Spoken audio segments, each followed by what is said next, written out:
Welcome back to Pastor Plex Podcast. I'm your host, Pastor Plex, and joining me in studio is none other than the Motas. Hello. They have Ezekiel and one on the way over there. What do you do, Bree? Like end of July. End of July. And I also have Pastor Holland Gregg from the East Side Community Church. Hello. Pastor Holland, welcome. And then I also have Jordan Smith, Excited to be here. forensics expert. Just keeping that going. Yeah. Huh? Well, listen, I think it's true, and I believe in your forensic skills. All right. So we are talking about Song of Solomon chapter 4. And Holland, I think you preached this back in the day at Eastside in the 2020s. Back in the day, indeed.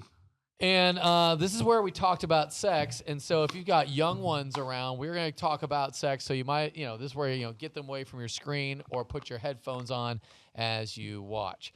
So listen, we've been talking about God's design for sex. And one of the things that we made note of is that God's word has everything we need for life, godliness, salvation, and sanctification for having sex and also for parenting. I throw parenting in there because I think sometimes parents are like, where's the part of how to be a good dad or how to be a good mom? The Proverbs is a great place to start for that. Song of Solomon is great to work on your marriage.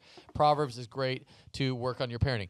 And so I bring that up because we're getting into the scripture, and it is very graphic of Solomon's description of his bride, where he goes over her eyes, her hair, her teeth, her lips, her cheeks, her neck, and then to her breasts, and he is enjoying every aspect of his wife. And what I said there is that the groom initiated affection due to his bride, which I got from 1 Corinthians 7:3, where it says, let the husband rend to his wife the affection due her, or as ESV says, the husband should give to his wife her conjugal rights, which I thought was sort of funny, because conjugal rights seem a little bit not quite as intimate, or maybe just seem a little rougher than affection.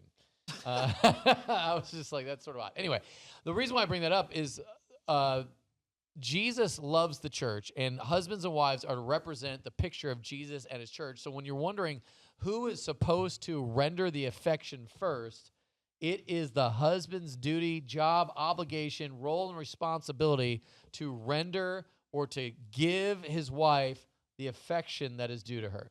Have you guys seen that be something that men push back on in your premarital, marital counseling that you guys have seen? Yes. A lot. Yeah. All right, so, Definitely. and how have you seen that? Like, what do you mean by that? 'Cause you've had a lot of couples come through some re-engage where they're really talking about the intimate stuff of their life, and it seems like the men go passive here, and the women are the ones that are really rendering the affection due. Well, yeah, the men are all like, oh, our sex life is great. No complaints. And then when we split off men and women, it's all complaints from the women. No, and I don't want you to get into any specific person, but Yeah. generally, what are some of the complaints that you've heard?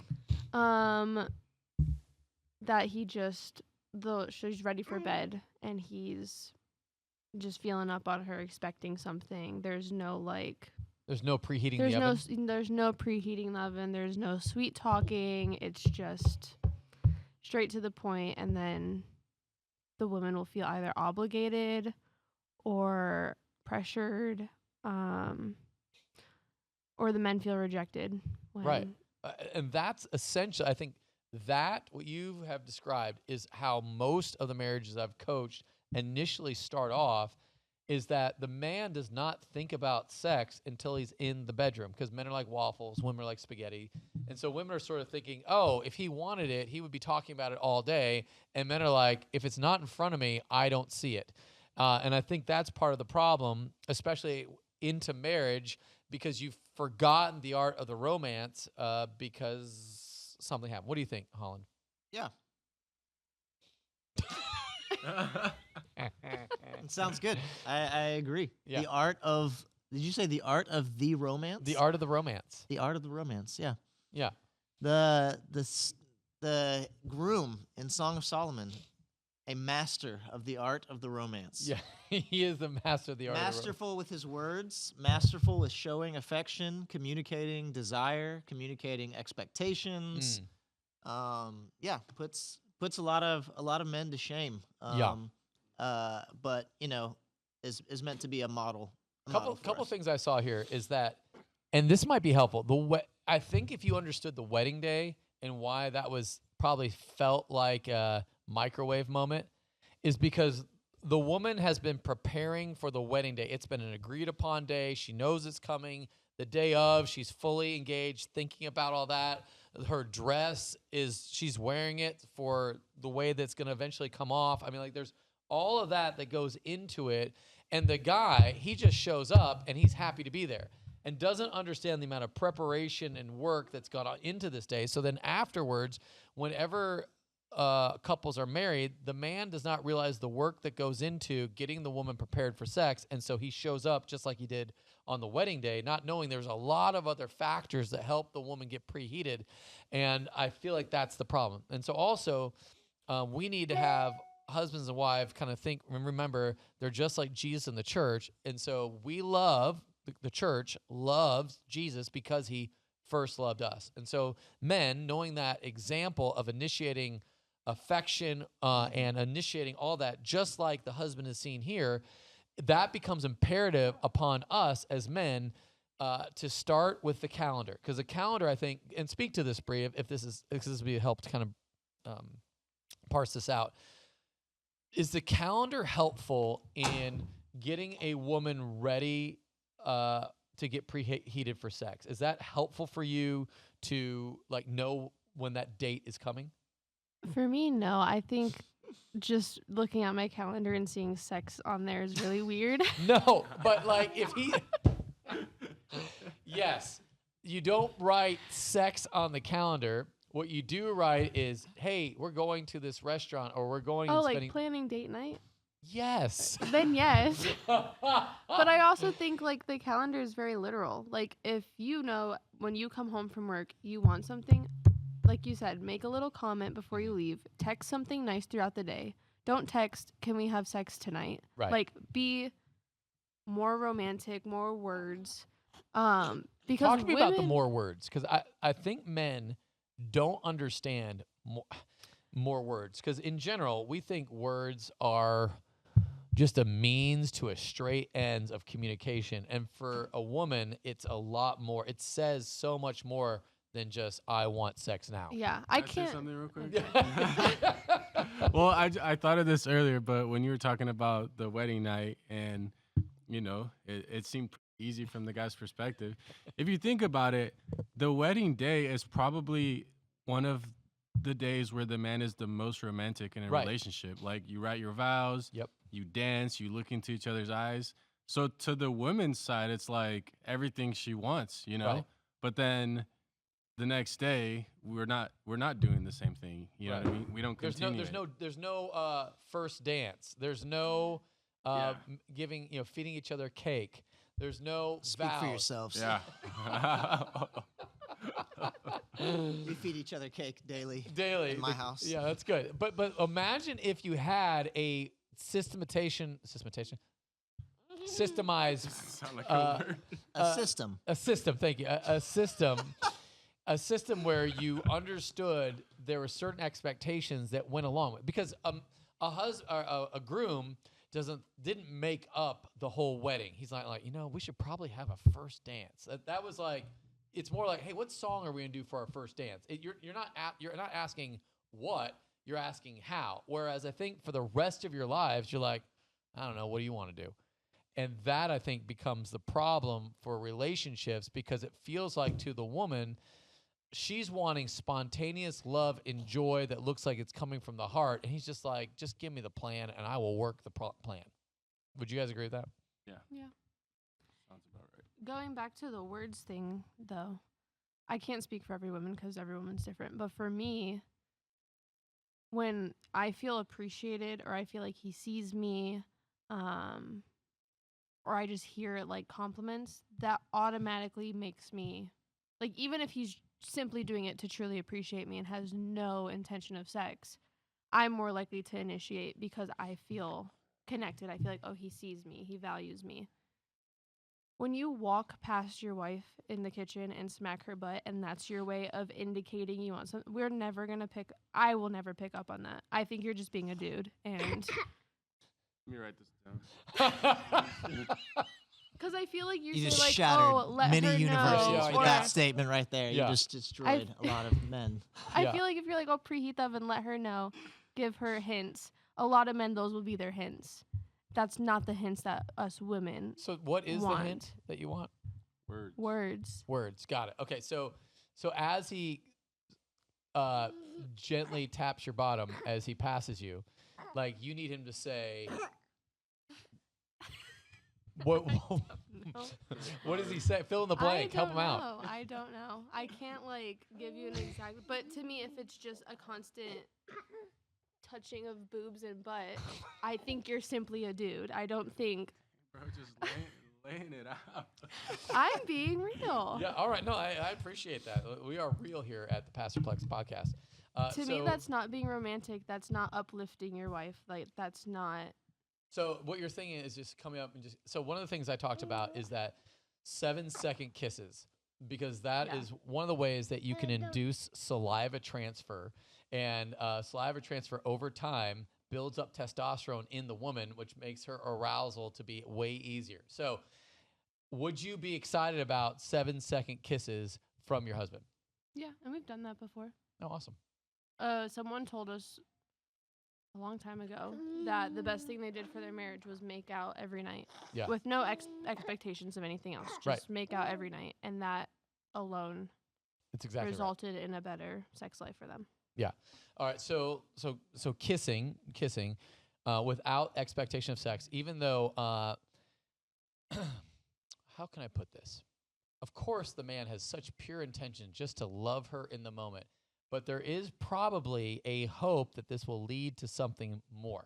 All right. So let's talk about that. Is it okay to have non-sexual touching with the hope that sexual touching will come later? Yeah, but I think that can't be your only. I don't want to like put you on the spot.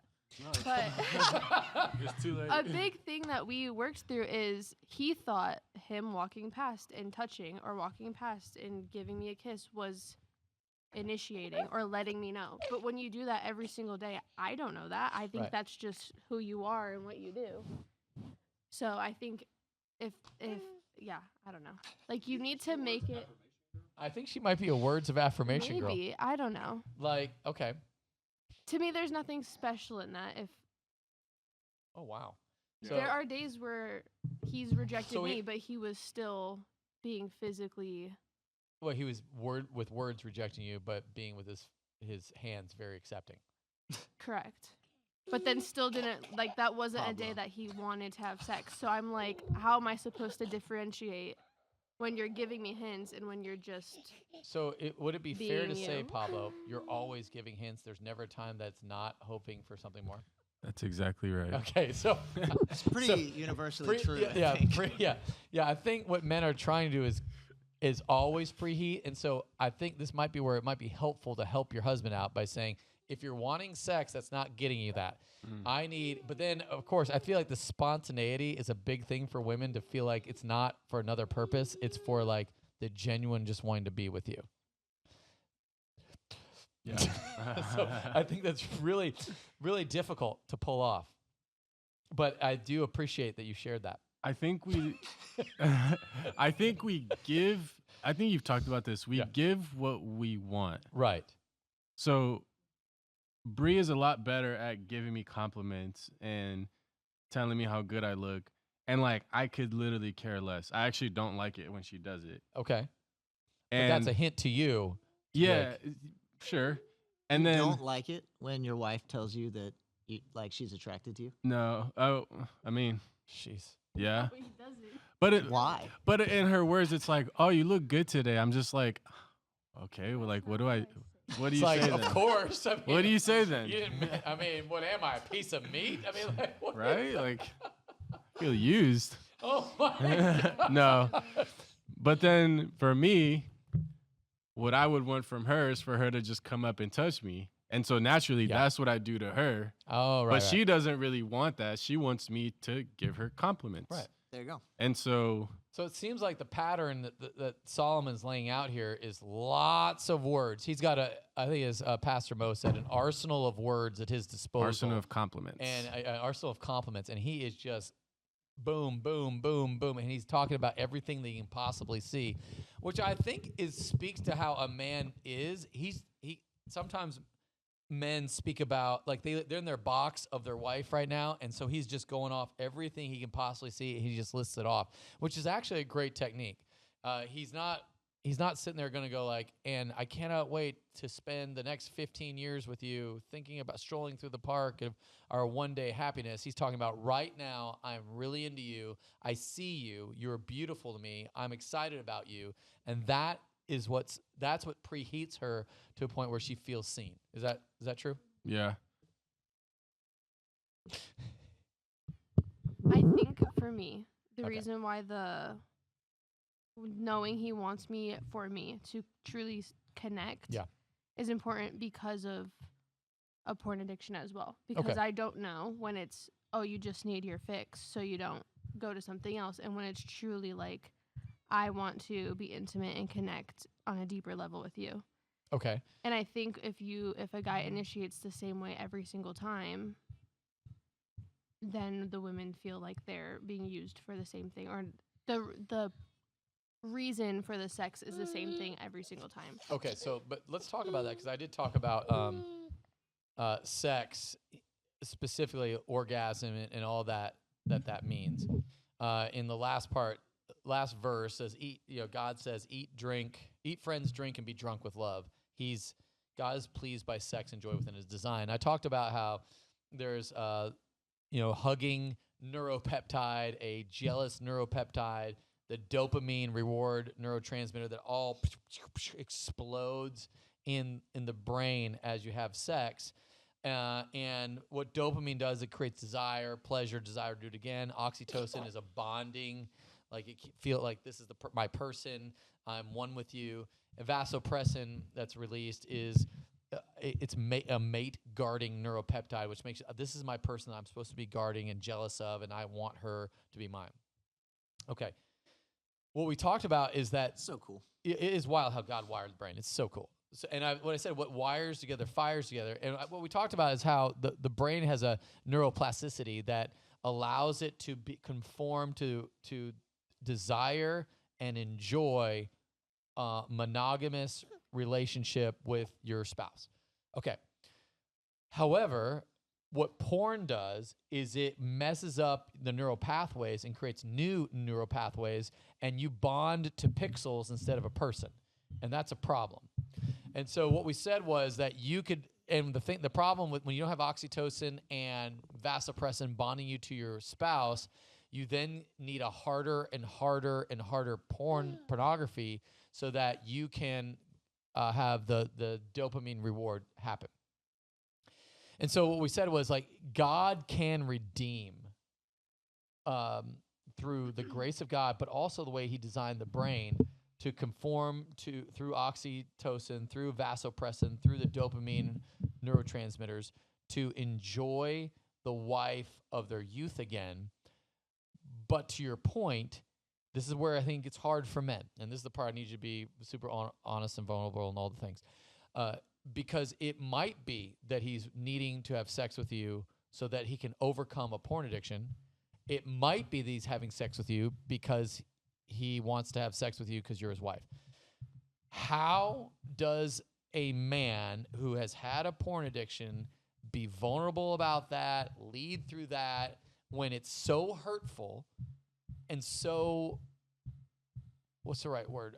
You probably give a better description, traumatic even, to experience not being enough, I guess, or the feeling that it's about you and not about his issue. Yeah. How is a husband to communicate to his wife in a way that doesn't take away from the marriage? Does that make sense? Mm-hmm.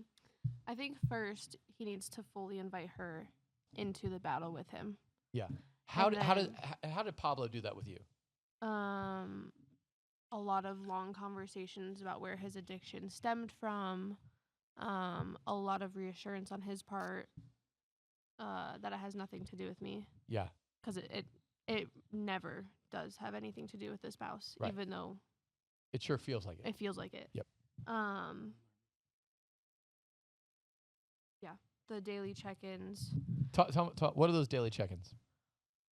He will, like, before we go to bed, he'll let me know how he did that day. And how hard And is that not- for you now?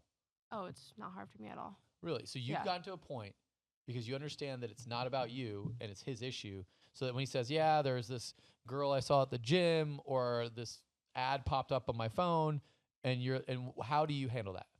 I pray over him. And you pray over him, Mhm. you pray the gospel over him. And Yeah, and then we assess if there was anything he could have done better. Like, a lot of times it's, oh, my quiet time was lacking, or I didn't pray before going into the grocery store. So just asking, like, okay, what can we do tomorrow so that this doesn't happen again? wow. So that there's also some form of accountability there.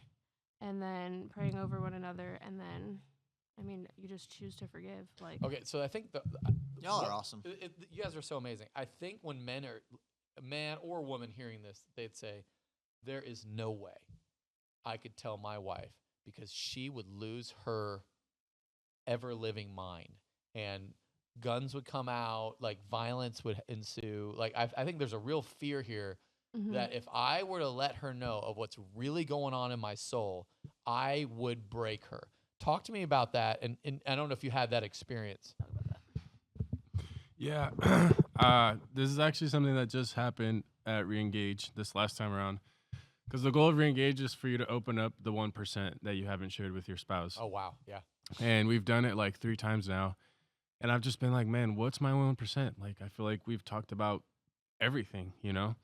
And then it hit me that there's like a certain type of porn that I would like to watch, and I was really ashamed of it. And I felt like if Bree knew that she would just look at me different, that she Yeah. would think I'm disgusting. Right. And mostly because I thought those things of myself. And so I got convicted of it.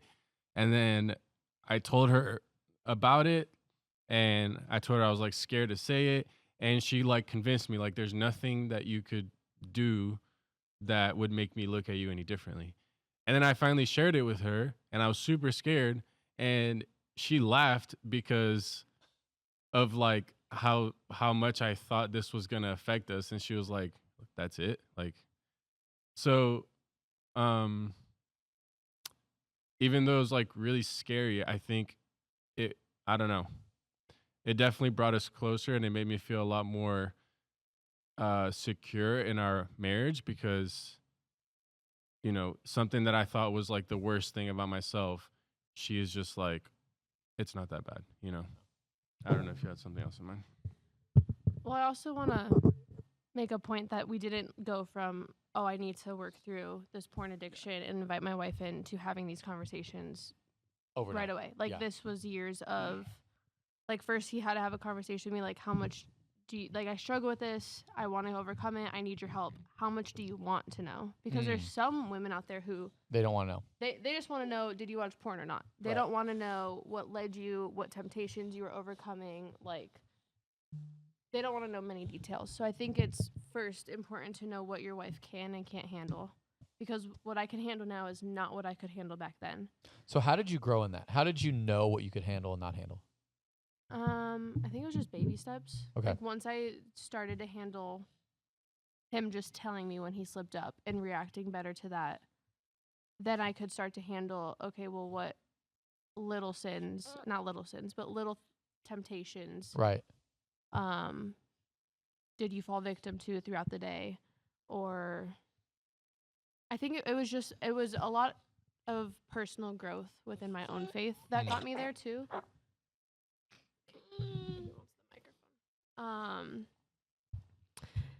And then counseling Yeah. helped as well. Good. But yeah. So then once you get to that point, whatever your wife is okay with, now you have to hold up your end of the deal Of confessing it. of confessing it. Okay. Yeah, I love that. And I think you guys are just I feel like more couples should feel confident coming to you guys, say like, hey, walk us through this. And this is why community is so important. Like the fact that you guys are so open about this struggle that you guys have overcome allows more people to go like, hey, I think I can overcome this and I need your help. So when does Reengage start? August 9th. All right, we've got a couple more months. It's fine. We'll just suffer until then. No, I think what you're saying is like, hey, you can still meet with people and walk them through a little bit of this before we formalize it. And there's tons of counseling available, and we'd love to help you out. Yeah. The other part that I want to talk about just briefly was when the husband and wife in Song of Solomon 4, he says before they have intercourse, he says, until the day breathes and the shadows flee, I will go away to the mountain of myrrh and the hill of frankincense. You're all together, beautiful, my love. There's no flaw in you. And what he was saying there is like, I'm content with your breasts and above until you're ready for me to have intercourse with you. I'm so in love with you. Waiting for me is no problem. I can make sure you're preheated fully until that moment comes. And I thought there was something very gentle about that. He does something where he makes the woman the standard of beauty. I think, Holland, you brought that up to me as we were talking about this week. The woman is the standard of beauty, not the comparison of the culture, which she probably might have to work in her own mind to wrap her head around. But to understand that she is perfect for him is a huge part of a woman's own mindset for sex to happen. Would you agree with that? Mm-hmm. Is there ever any other crazy thoughts going through your head? If I'm not enough, he's thinking about I'm too whatever. Is that ever a thing for you? Yeah. How do you get your brain to like calm down? Or I don't even know if that's the right word, but how do you get to focus? I just tell him, hey, this is what I'm feeling. Oh, wow. And then he usually just reassures me. That's beautiful. I think that assurance, and if men can initiate that assurance, that becomes a huge aspect. Way to go, Pablo. I think the other part here is the next verse when he says, come with me from Lebanon, my bride, come with me from Lebanon, depart from the peak of Amana, from the peak of Sinir and Hermon. He's saying, I need you to leave the past great things behind. He's talking about where she was from, her hometown, where they could see the mountains. But then also says, from the dens of lions, from the mountains of leopards, also for the dangers. Like, focus on me in this moment and don't have all the other ADHD moments of your brain going, pew, pew, pew, pew, pew, firing off. Because you need to focus on who's in front of you. And then on top of that, marriage-wise, it's so important to leave and to cleave. Have you two had any issues leaving and cleaving? Like, is there still part of you, Bree, that was ever stuck with your family, or you're like, we're out? I don't think now. Yeah, we went through this. But we went through it. Yeah. Yeah. What was the issue? Yeah, you can. I didn't think it was what I love about podcasts that are live. You just never know when you're going to step on a landmine. So go ahead, Pablo. Yeah. You know this. You walked through this with us. That's true. Basically, here's the deal. So we were, I'll try to make it short, but it's a long story. We were living together, boyfriend and girlfriend, and the more serious we got in our faith, we started getting convicted of that. And so we were like, okay, we need to get married. Like we always wanted to get married. And so one weekend, Bree's out of town. I go to her parents and I ask for her hand in marriage. And they basically said, not yet. And they had certain things that they wanted me to improve on, which I didn't agree with any of them at the time. But I was like, hey, I respect them enough to come and ask for her hand. So I'm going to be respectful enough and just try to work on these things and make sure that we get their blessing. So anyways, I start working on these things. 8 months go by and I'm like, okay, like I feel like I improved on all of them and they haven't said anything. So I go to them again and I'm like, hey, here's the things you mentioned. Here's how I've improved. I just want to know if there's like any updates. And they weren't like very happy about that. Oh gosh. But they finally like said yes. So I was like, cool. So as for Bree, for her hand in marriage, we get engaged, and the plan was we were going to have our actual wedding like a year later. So we were going to be engaged for a year because this is what her parents thought was best. No, that's when we already put the down payment for the venue. Okay, well, there's that. This is why you need a wife, because she's, Has a better memory. Yeah. Anyways, so some time go by and, still feeling convicted because we're still not married, living together in sexual sin. And so we start praying about, do I move out and we live separate until our wedding, or do we just get eloped? And so we pray about it, and then get to a point where I'm like, okay, I think I should probably move out. And so I move out. I lived with 2 different people for probably a total of like 6 months. And then the living situation fell through, and I had to come back home. So we're living together again, still convicted. And I'm like, man, what do we do? And so I'm praying about it. And very clearly I felt God telling us, like, this is the time to get married. Like, you need to get eloped. And this was still probably like 6 months out from the wedding. I don't know. It was a long time out from the wedding. And I knew Bree wasn't going to be happy about it because she wanted to make sure we had her parents' blessing and approval. But I was like, this is what God's telling me to do, and this is what we're going to do. And so go and have that conversation with her parents. And they were very happy. Well, sorry, before the conversation, this is where what you asked applies, because the reason Bree didn't want to get eloped yet was because of the approval from her mom and her dad, Right. which was understandable up to the point where what they're asking of us was interfering with what God was asking of us. And I remember I had this conversation with you, and I think with Robert, where I was like, well, technically in the eyes of Texas, we're married because under what's the law called? Common Law marriage. So I was like, we're married. And you're like, yeah, no, you're not. No. So, and Glad whatever. I said that 'cause I was like, what did I say? Yeah. And then you literally sent me on like a prayer walk where I walked like 5 miles praying. That's good. And then you're like, and then tell me what God says when you come back. And I was like, crap. So, so that was the case. And that's when you helped me realize, though, is the reason why, well, one, the reason why we don't want to go and get married is there's something stopping it. It's not just, we want to please her parents, whatever. And that's when we realized that Bree still wasn't fully, she didn't leave and cleave onto me yet, because she was so worried about what her parents' opinion was on this whole situation that she was allowing that to affect her coming under my authority. Like, she was basically still under her dad's authority and not under mine. Obviously, because we hadn't been married yet. But Right. the point is, so far, so she good. wasn't like making the transition. Yeah. And so once we talked about that and realized that, then she was like, okay, like, God is calling us to do this. And even if my parents don't agree, it's more important that we're obedient to God than to what they want. Because it was truly based out of an opinion. It wasn't anything biblical. It was just like, we don't want you to have a shotgun wedding.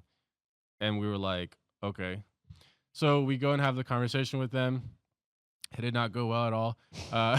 Her mom was a little more understanding. Her dad wasn't understanding at all. He like flipped out. But I basically told him, like, hey, this is what we're going to do. Like, I'm trying to be obedient to God. I don't want to live in sin. And this is what we're going to do. And so at the end of it, kind of worked out for everyone, because there's this thing where it's not an actual marriage certificate, but it's but I thought it was like a certificate. Are you guys married? It was a certificate for common law marriage. But I remember this. It was different from like an actual marriage certificate, because your parents accepted that. And they were like, sure, if that's what you want to do and that works for you, that's fine. But in their eyes, we still weren't married.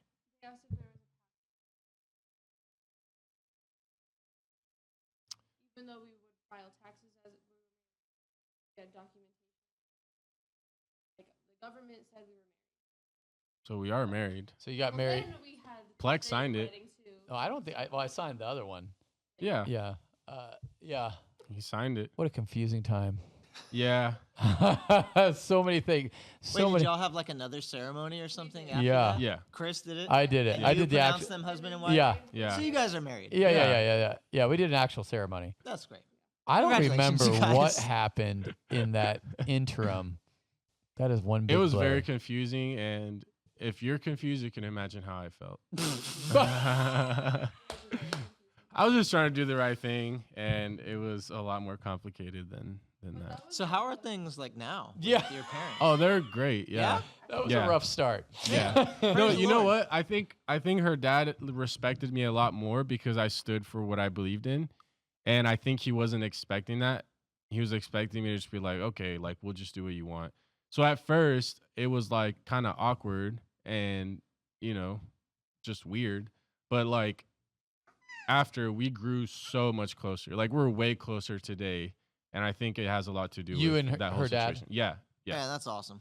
So did you? I guess the real question I had was, did you ever have any issues of her when you were married, leaving and cleaving? Like, was there a part of it that was difficult for her to leave traditions of her house to start a new family with you? Was that ever a difficult thing? Why? You're talking to Yeah, you got to talk into the microphone because we're on a podcast. They can't see I'm you. very set in my family's traditions on holidays and like wanting to be with my parents and my siblings on holidays. Oh wow, how does that go over with you, Pablo?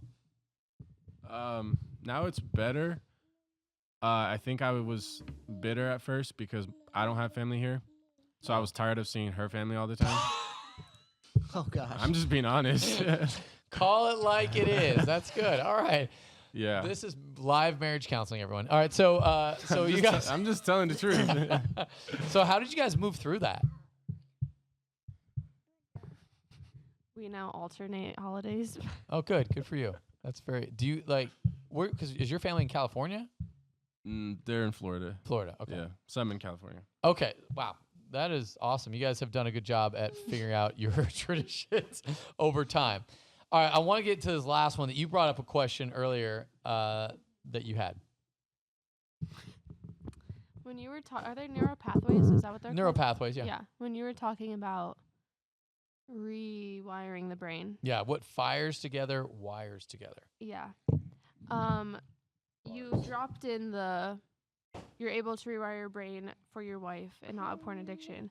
But then you also dropped in, if you have homosexual tendencies, you can rewire that too. Mm-hmm. My question is how? Yeah, it's the same. For both, how? So there's a lot. Here's what you may not know. Being a pastor, you counsel a lot of guys that are having sex with men while they're married to their wife, and so that's a thing. And so you can, if you can look at gay porn or whatever, and you can rewire your brain to be attracted to your wife. So that was it was in my head as I was preaching that.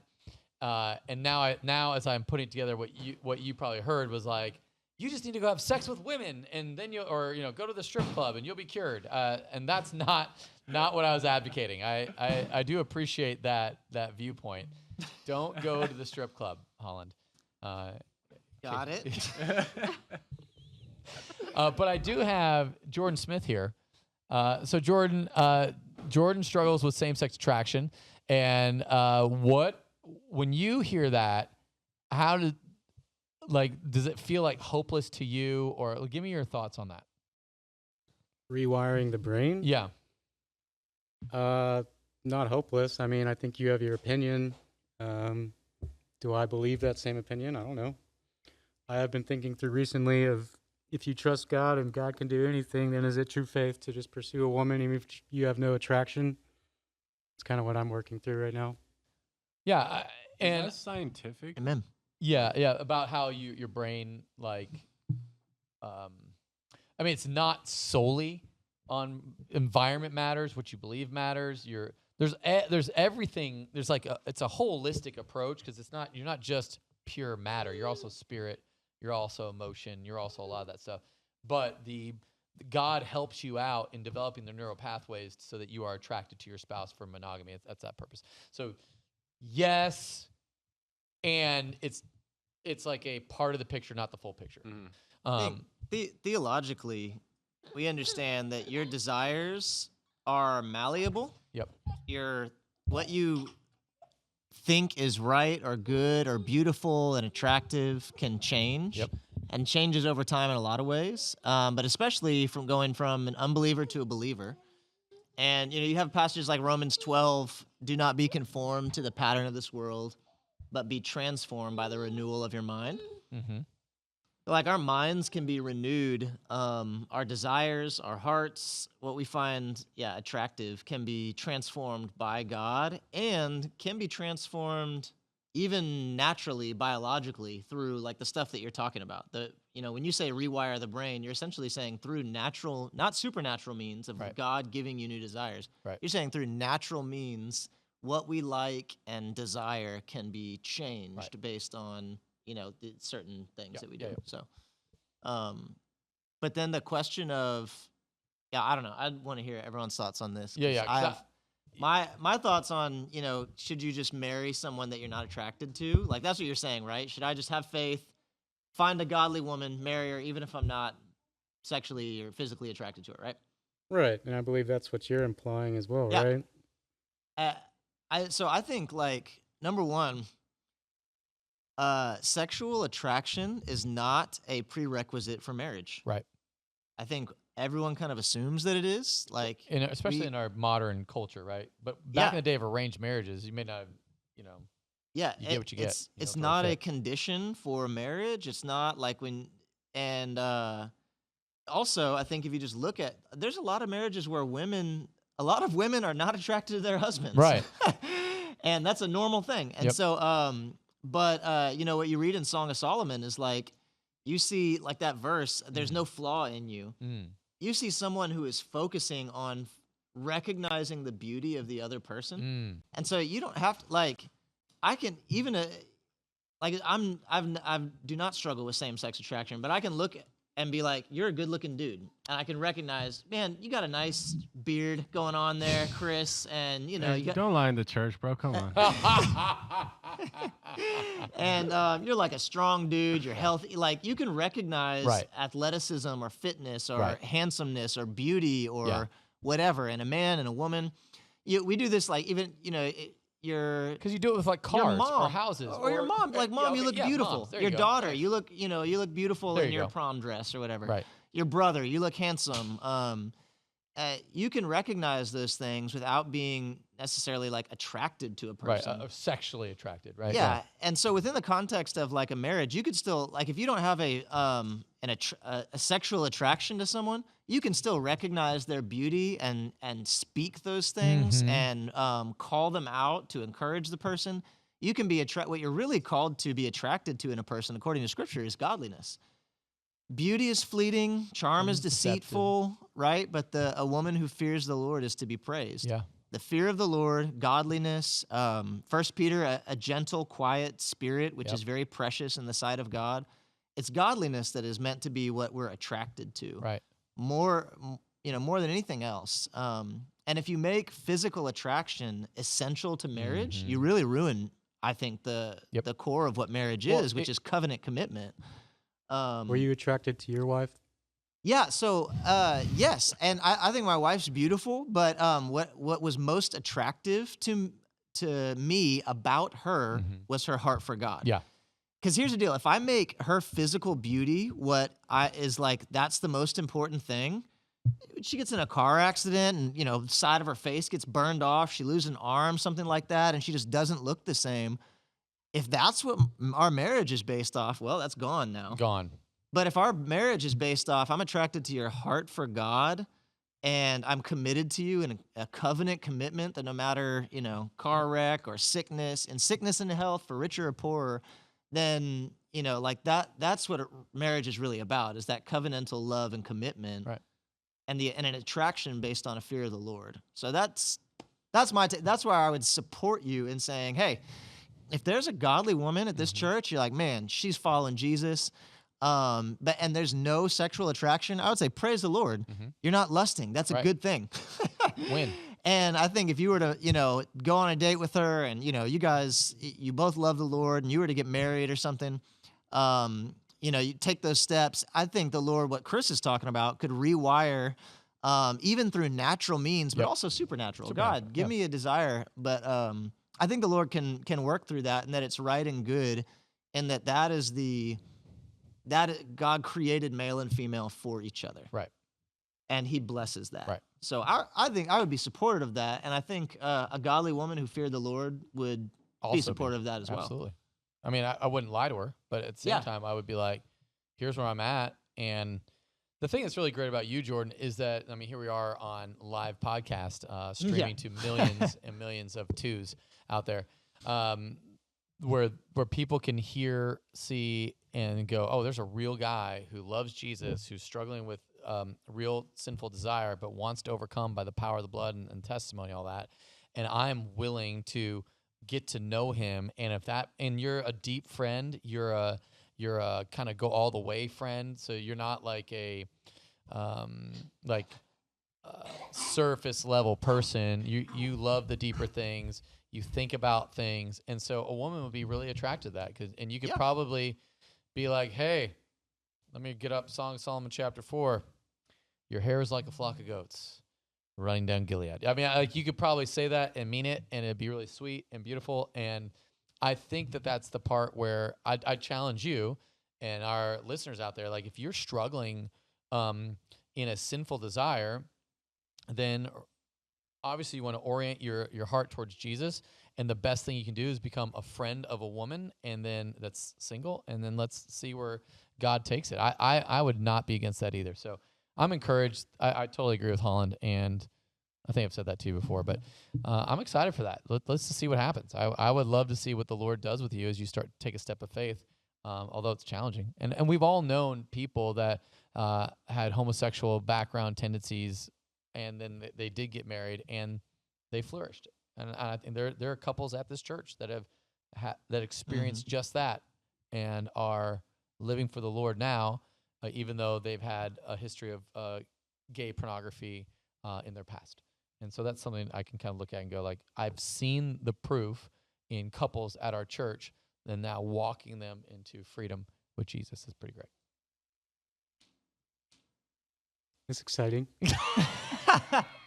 I'm kind of Bree. What do you think Yeah. about, like, let's say Pablo, you know, you guys were dating, and maybe like a different, you know, it would be a different story than y'all's story. But say you you're guys just have you're a wacky dating, story and as it is. he's just like, hey, I'm not like, here's what I've struggled with in the past, and I'm not like physically attracted to you, but I do think you're like a beautiful person. You know, I love your heart for God. You know, and I would love to be in a relationship with you, but that aspect wasn't there. Mm-hmm. But you knew he was gonna like love you and serve you and protect you and provide for you and be a spiritual leader. Like, what do you think about that? How would you receive that? Or Personally, I would be like, this isn't gonna work out. Yeah, But fair. that's me. Like, that to me, I struggle with physical appearance, so I need someone who will reassure me that they are attracted to me. That's something I look for in my spouse. I do know there are women out there who that's not a priority to them. There's actually a couple in this church. I won't say their names because I don't know how public they want it, but their testimony is one of my favorites, where he straight up told her, I'm interested in pursuing you. I'm not attracted to you. And she was like, that's fine. And the attraction came later on. Yep. And that's awesome. But it does take a very special woman Yep. who's very confident in herself already to be willing to do that. And that's kind of who you want too, And that right? couple's super happily married now, which is really great. Yeah.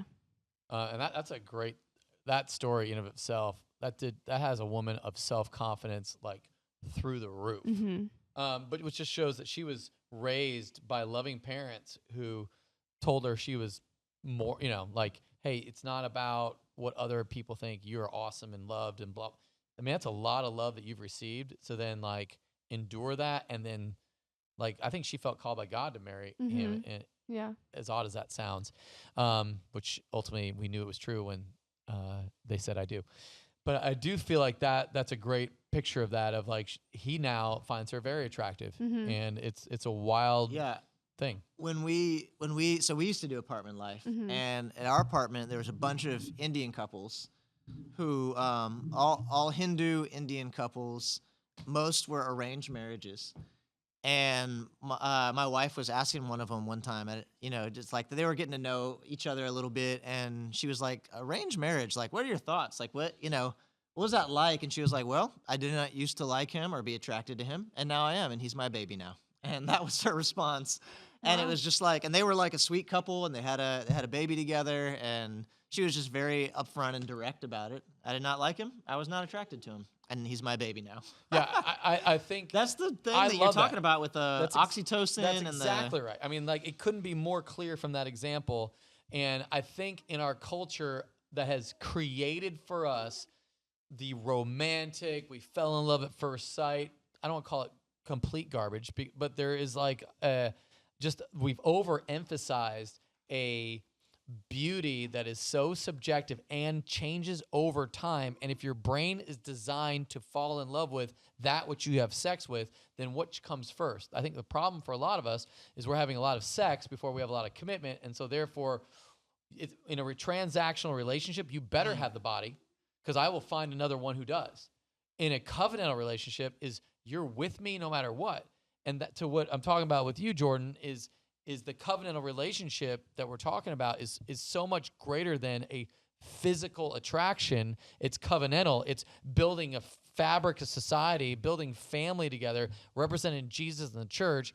And like in some ways you have an advantage because you're not skewed by the world and you have to look a certain look for me to be into you, but rather I'm going to trust God and love you as Christ loved the church because that's what I'm called to do. And that takes the pressure off, I think, probably for the woman in many ways, to have to live up to some sort of beauty standard. Anyway, just my thought on that. Cool. there you go. There you go. All right. Any other thoughts on that? We spent a lot of time on this particular podcast. I don't think so. Yeah. All right. Hey, listen, we love talking faith, culture, everything in between. And very excited about Song of Solomon chapter 4 and very excited about Song of Solomon chapter 5, which Pastor Mo will be bringing this weekend. So very excited for him to talk about what happens when the relationship gets a little rocky. That's where we're going. So from our house to yours, have an awesome week of worship.